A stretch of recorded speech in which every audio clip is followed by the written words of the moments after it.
Irmãos, não mantenhas na baia para o estudo. E aconteceu uma comédia para ver esse que tem outro nome que pode chamar a não ser comédia. Onde o Umaru Sissoko embalou na tentativa de passar a mensagem para a comunidade francófona e vai buscar canal de televisão russa, né? É importante lembrar como esse canal de Estado russo que está chamado Russian Today, de que dá uma entrevista, nunca conseguindo encontrar essa entrevista na sua plenitude, ok, entrevista completa, mas a parte que eles lança na internet, aquilo que não vai para o boss. Mas, quer dizer, isso vai se engraçar numa coisa. Há dias atrás,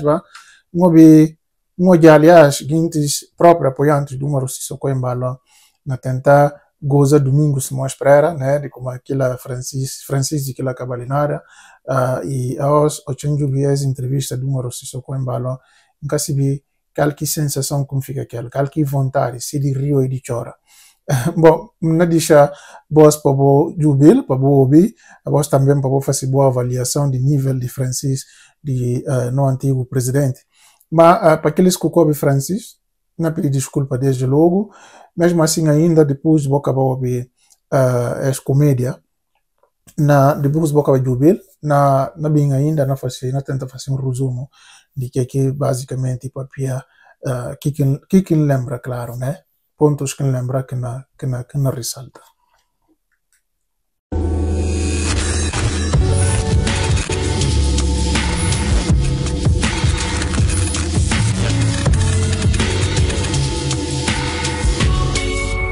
Bonjour à toutes et tous et bienvenue dans la grande interview. Aujourd'hui, nous avons l'honneur d'être reçus dans le palais présidentiel de la République de Guinée-Bissau. Et pour m'accompagner dans cette interview, Siké de For You Media. Bonjour Siké. Bonjour Antoine.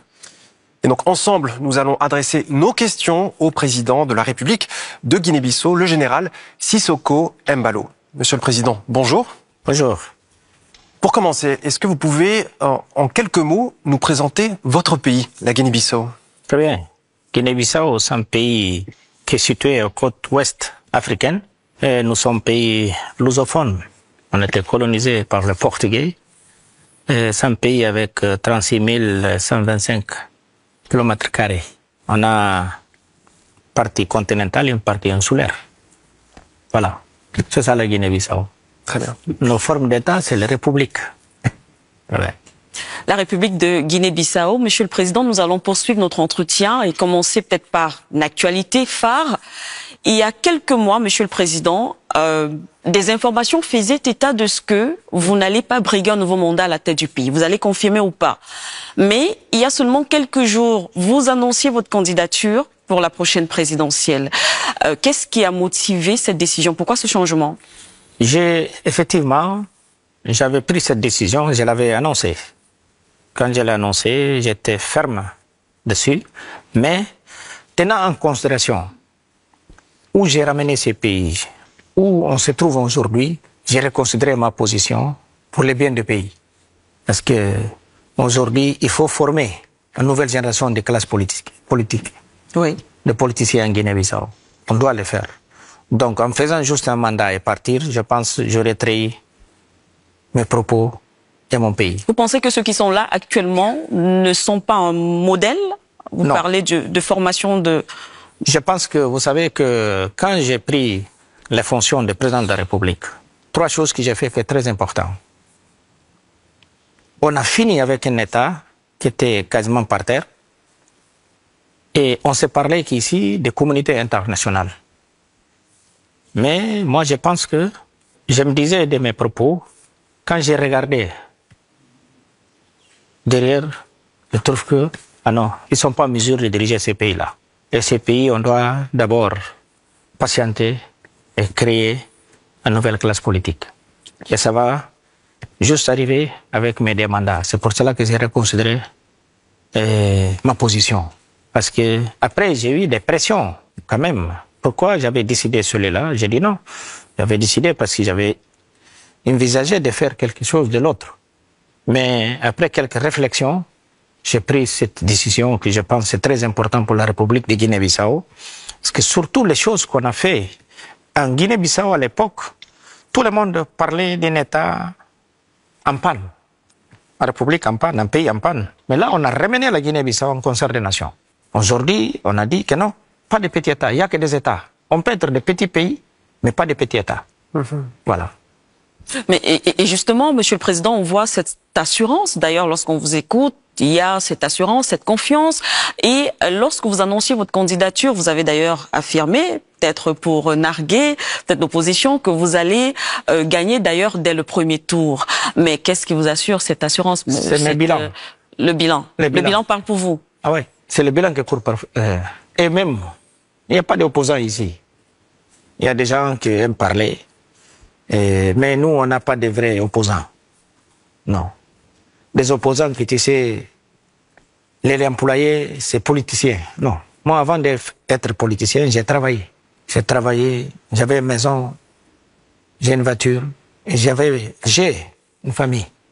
Mais il y a beaucoup de gens, si tu la lèves, ici en Guinée-Bissau, chaque fois que tu vires un ministre pour la corruption, il va créer un parti. Donc ça, c'est pas des gens avec la conviction. Voilà. J'aimerais revenir, alors c'est lié également à l'actualité électorale, avec cette mission de la CEDEAO qui a été dépêchée en Guinée-Bissau, c'était la semaine dernière, enfin à partir du 21 février, pour, je cite, parvenir à un consensus sur l'organisation d'élections législatives et présidentielles. Ils ont dû partir précipitamment du pays. Pour quelles raisons? Comment ça s'est déroulé? Moi, je pense que c'était une mission qui a commis une grande erreur. Tu ne peux pas avoir un feu de route et sortir de ce feu de route. C'est comme une voiture. Quand tu sors d'un voie, tu vas cogner. Mais Guinée-Bissau, ce n'est pas un pays. Nous sommes un pays souverain. Et la commission de la CEDEAO, ce n'est pas souverain. C'est nous, les États, qui prenons la décision. Donc Guinée-Bissau, c'est un pays souverain. Mais le CEDEAO n'est pas souverain. Et alors cette commission, qui a décidé d'envoyer cette mission en Guinée-Bissau? Nous, pendant notre sommet, on a décidé, et moi-même j'ai donné mon accord, d'envoyer une mission en Guinée-Bissau pour venir voir qu'est-ce qui se passe. C'est normal. Moi, j'étais présent en exercice. Donc, et cette mission est venue. Je l'ai acceptée, mais sur une condition, en respectant la loi et la constitution de Guinée-Bissau, qui est au-dessus de la CEDEAO. Ils n'ont pas fait ça, donc je les ai renvoyés. Et c'est ça, pour vous, la violation justement de la feuille de route, c'était l'élément essentiel? Absolument. Et ils sont partis loin. Ils n'étaient pas mandatés pour ça. D'accord. Et aujourd'hui, Monsieur le Président, on a vu quand même une CEDEAO qui a sanctionné certains États qui ne respectaient pas plus ou moins, eux, leur façon, peut-être leur vision ou leurs recommandations. Est-ce que vous ne craignez pas des représailles ou une pression de la CEDEAO? Moi? Oui, Monsieur le Président. Ah non. Contre la Guinée-Bissau, bien sûr. Non, ça, c'est pas possible. C'est pas possible, même c'est pas envisageable. Et c'est même pas sur la table pour discuter cela. Et moi, qu'est-ce que j'ai fait? Je l'ai fait en tenant en considération les principes même de la CEDEAO. Guinée-Bissau, c'est parmi les membres fondateurs de la CEDEAO. Et nous, la CEDEAO, c'est nous. C'est pas des petits fonctionnaires qui vont venir dicter qu'est-ce qu'on doit faire. Non, non, ça, jamais. Avec moi, c'est pas. Bom, antigo presidente, ex-presidente, depois de fazer que fazer com a delegação de CEDEAO e tinha uma reunião forma assim de poder papiar um órgão de comunicação francófona, né, francófono, para poder passar a mensagem para aquelas populações, porque essa entrevista ali e capa povo de Guiné-Bissau, né, esse capa país consumido internamente. Essa é uma entrevista para ir consumido naqueles países que está para francês. E nada mais melhor e conseguir encontrar estação, ou seja, órgão de Estado de russo, órgão de Estado russo, nesse caso, para ir bem passando essa mensagem. Para se boca nota, uma Rússia só embalo a nível de Rússia com de França está jogando um papel muito inteligente. E também a Rússia, papel com Putin, e recebe carinho de Putin, e dá também lá algumas e dá lá também algumas certezas, né, algumas promessas de como ainda defender interesses de Rússia na Guiné-Bissau. Depois de sair de Rússia, vai para a França, também faz a mesma coisa. Ou seja, estão a tentar comer na tudo dos lados, né? E claro que uma coisa que os russos gostam dela, para depois de Sissoko, eles acabam sabendo que pode ser o próximo presidente, que política que aquilo não tem em relação a interesses de russos na Guiné-Bissau. Então, como anda russos, de preferência, é preferir continuar com Umaru Sissoko Embalo na presidência, já que a posição de Umaru Sissoko Embalo é uma posição muito clara para eles. Eles já sabiam o que Sissoko pensa sobre eles. Então, logo enriqueceram, sim, e claro que tem que buscar órgão de comunicação russo para ir bem dar a entrevista. Bom, e confessa de como hoje aí faz aquele anúncio de como é que na recandidata e sofre muita pressão para ir volta para trás com aquela posição. Pressão exatamente aqui que não falava boss, de como e não receber pressão de seus amigos que estão na regime, que na mama que é junto, então aquelas canas de chal pesai, porque se vê como a hora que se soco cai, eles também disseram eles tudo acaba, né?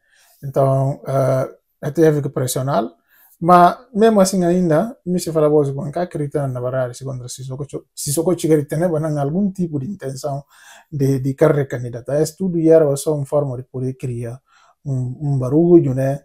Fácil não vão esquecer de outros assuntos, talvez mais importantes naquela altura, como anda logo e fácil para poder desviar no tema, né? Mas na verdade que certo nenhum tipo de intenção. Mas mesmo assim ainda não me estou falando de como e voltar a atacar, né? Se opositores políticos, daqui tenta mostrar de como aquelas zero, aquelas coitadas, só na política que se ganha no dinheiro. Ele uma Sissoko Embalo antes de entrar na política, ele tem esse casas, ele tem esse carros, tem esse vida tudo arrumado. Então, tipo, e me passa a mensagem de como ele na política, é política e vai política para via de precisa de algum bem material. Não, mas vai lá porque ele tem vontade de ajudar, de servir esse país. Coisa que é totalmente contrário aqui que informações que não tem estado a receber. Portanto, é tudo de maneira de poder buscar algum tipo de credibilidade. Mais bias e desafio a CDAO e papel de uns pequenos funcionários. Eles já falavam com uma emissão de alto nível que não vem, gosto uma Sissoko Embalo na chama aquelas de pequenos funcionários. Uma coisa que normalmente desculpa, uma coisa que normalmente que aconteceu assim, mas pronto, uma Sissoko Embalo assisti-lo. Como ele conhece ninguém que podia substituí-lo atualmente na Guiné-Bissau, ele faz manga de projetos, né, faz manga e tem manga de realizações, que ele comanda e acha de como e merece continuar na presidência da República para servir para por ajudar a Guiné-Bissau a desenvolver. Manga de histórias, manga de teoria, muita comédia, né, com esse nível de francês, mas pronto, em geral, uma Sissoko Embalo, né, não está habituado já a essas histórias, pronto. Não chega a fim de mais um vídeo, não me despede de vos, vou subscrever o canal, vou partilhar o vídeo. Um abraço, de Guiné-Ndade.